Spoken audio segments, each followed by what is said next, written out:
Hi, my name is Edward K. Johnson Jr.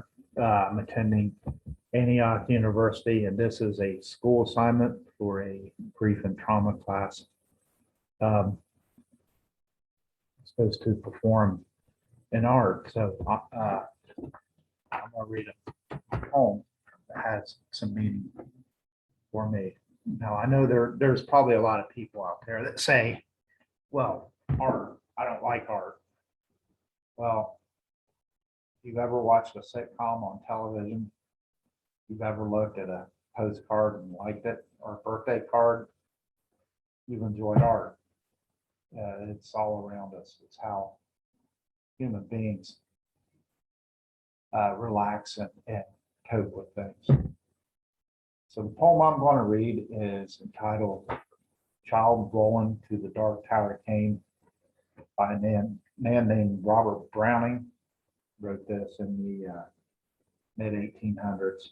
I want to say child, Childe, means night, and in this instance, and it doesn't mean a kid. Poem's about a knight who's on a quest, and when you read the poem, you can tell he's been on this quest for a very, very long time. So I'll go ahead and get started. Childe, Roland to the Dark Tower Came.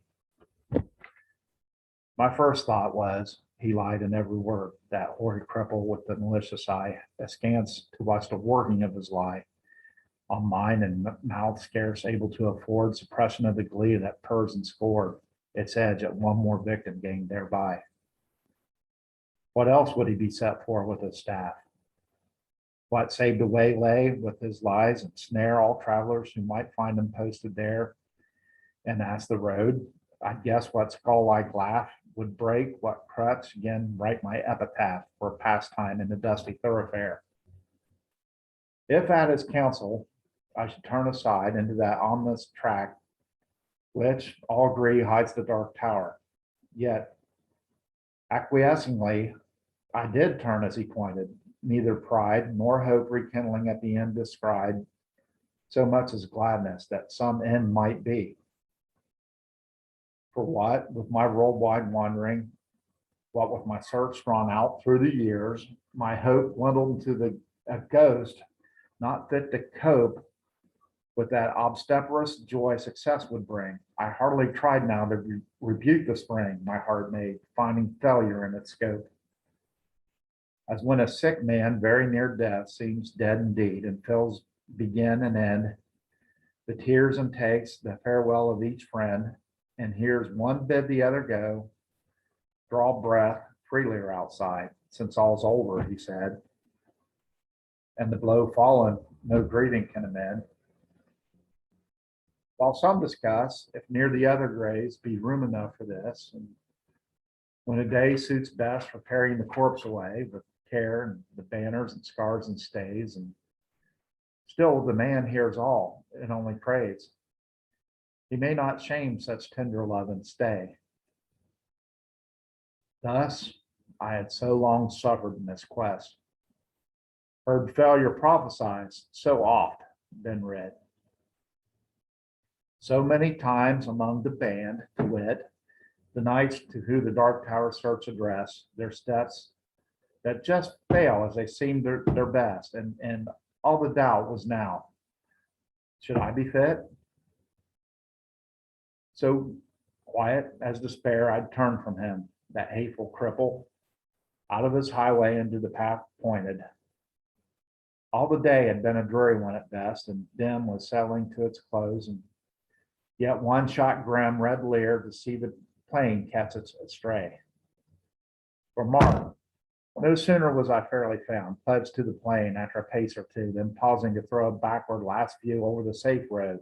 It was gone, gray plain all around, nothing but plain to the horizon's bound. I might go on, not else remained to do. So on I went.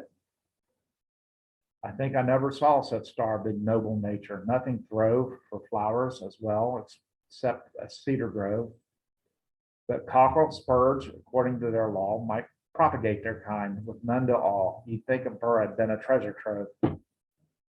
No, penury, inertness, and grimace in the strange sort were the land's portion. See or shut your eyes, said nature peevishly. It's nothing, skills. I can't help my case. 'Tis the last judgment. Fire must cure this place. Calcine its claws and set my prisoners free. If there'd pushed any ragged thistle stalk above its mates, the head was chopped. The bents were jealous else. What made those holes and rents in the dock's harsh swarth leaves, bruised as to balk all hope of greenness? 'Tis a brute must walk, passing their life out with a brute's intents. As for the grass, it grew as scant as hair and leprosy. Thin, dry blades prickled in the mud, which underneath looked kneaded up with blood. One stiff, blind horse, his every bone a stare, stood stupefied. However, he came to be there, thrust out of past service from the devil's stud. Alive? He might be dead for all I know, with that red daunt and colloped neck astrain, and shut eyes underneath the rusty mane. Seldom went such grotesqueness with such woe. I never saw a brute I hated so. Because he must be wicked to deserve such pain. I shut my eyes and turned them on my heart, as a man calls for wine before he fights. I'd ask one draught of earlier happier sights, ere fitly I could hope to play my part. Think first, fight afterwards, the soldier's art. One taste of the old times sets all to rights. Not it. I fancied Cuthbert's reddening face beneath its garniture of curly gold. Dear fellow, till I almost felt him fold an arm in mine to fix me to the place. That way he'd used. Alas, one night's disgrace outwent my heart's new fire and left it cold. Giles, then, the soul of honor, there he stands, frank as 10 years ago when knighted first. What honest man should dare, he said, he durst. Good, but the scene shifts. The hangman's hands, pinned to his breast a parchment. His own bands, read it, poor traitor, spit upon and cursed. Better this present than a past like that. Back therefore to my darkening path again. No sound, no sight as far as the eye could strain. Will the night send the howlet of a bat? I asked. When something on the dismal flat came to arrest my thoughts and change their train. A sudden little river crossed my path, as unexpected as a serpent comes. No sluggish tide, congenial to the glooms. This, as it frothed by, might have been a bath, or the fiend's glowing hoof to see the wrath of its bloody eddy bespate with flakes and spoons. So petty, yet so spiteful all along. Low, scrubby addlers kneeled down all over it. Drenched willows flung them headlong in a fit of mute despair, a suicidal throng. The river which had done them all wrong, whatever that was, rolled by, deterred no whit.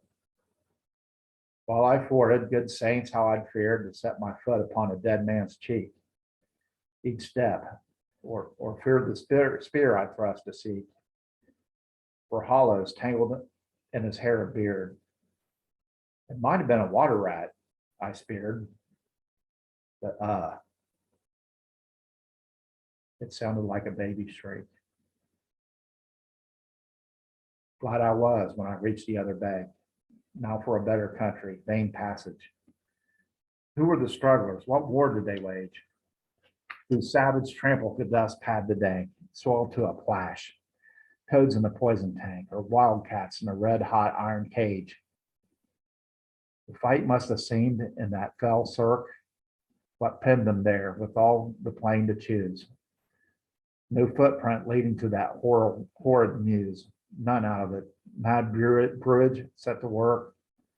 Their brains, no doubt, like galley slaves, the Turk pits for his pastime, Christians against Jews. And more than that, a furlong on, why there, What bad use was that engine for, that wheel or brake, not wheel, that harrow fit to reel men's bodies out like silk? With all the air of Tophet's tool on earth left unaware, or brought to sharpen its rusty teeth of steel. Then came a bed of stubbled ground, once a wood, next a marsh it would seem, and now mere earth, desperate and done with. So a fool finds mirth, makes a thing and then mars it, till his mood changes and off he goes, with a rude bog clay and rubble, sand and stark black dirt. Now blotches, rankling, collared gate and rim, now patches where some leanness of the soils broke into moss or substances like dust. Then came some palsied oak, a cleft in him, like a distorted mouth that splits its rim, gaping at death and dies while it recoils. And just as far as ever from the end, not in the distance, but the evening, not to point my footstep further. At the thought, a great black bird, Apollon's bosom friend, sailed past, nor beat his wide dragon penned that brushed my cap, perchance the guide I sought. For looking up aware, I somehow grew, spite of the dust, the plain had given place all round the mountains, with such name to grace, mere ugly heights and heaps now stolen in view. How thus they had surprised me, solve it you. How to get from them was no clearer case. For looking up where I somehow grew, in spite of the dusk, the plain had given place, all rode the mountains, with such name to grace, mere ugly heights and heaps now stolen in view. How thus they had surprised me, solve it you. How to get from them was no clearer case. Yet, half I'd seem to recognize some trick of mischief happened to me, God knows when, and a bad perhaps. Here ended then, progress this way. When in the very nick of giving up one more time came a click, as when a trap shuts, you're inside the den. Accordingly, it came on me all at once. This was the place, those two hills to the right, couched like two bulls locked in horn and fight, while to the left a tall scalped mountain, dunce, dotard, a dozing at the very nonce, after a life spent training for the sight. What in the midst lay but the dark tower itself, the round squat turret, blind as a fool's heart, built of brown stone, without a counterpart in the whole world. The tempest mocking elf points to the shipment, thus the unseen shelf. He strikes on, only when the timbers start. Not see, because of night perhaps, why, day came back again for that. Before it left, the dying sunset kindled through a cleft. The hills like giants a hunting lay, chin upon hand, to see the game at bay. Now stab an indie creature to the heft. Not here. When noise was everywhere, it tolled, increasing like a bell, names in my ears. All of the lost adventurers, my peers.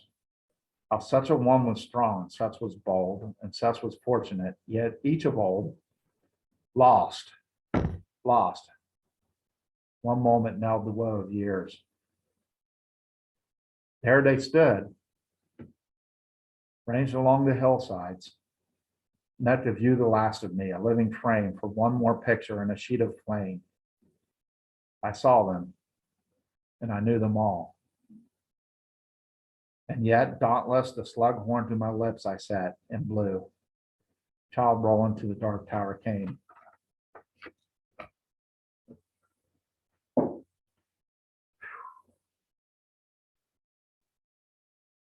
Yeah, what that means to me is I've been on a quest. I was born in poverty to parents who had substance abuse problems. I also had substance abuse problems. And I wanted a better life. I wanted to get out of poverty. And So did a lot of my friends, and I tried and I tried, and I just never quite get there. And over the course of my life, I lost some of those friends. I don't mean they're not friends with me no more. I mean, they're no longer here. So the path has been long, it's been hard, and right now at this moment, I can see the dark tower in the distance. The dark tower is my better life. It's right there. And when I get to it, I'll remember the friends I lost along the way. Think their names. I might even say their names out loud. And I'll enter the dark tower and see what adventure awaits me in there.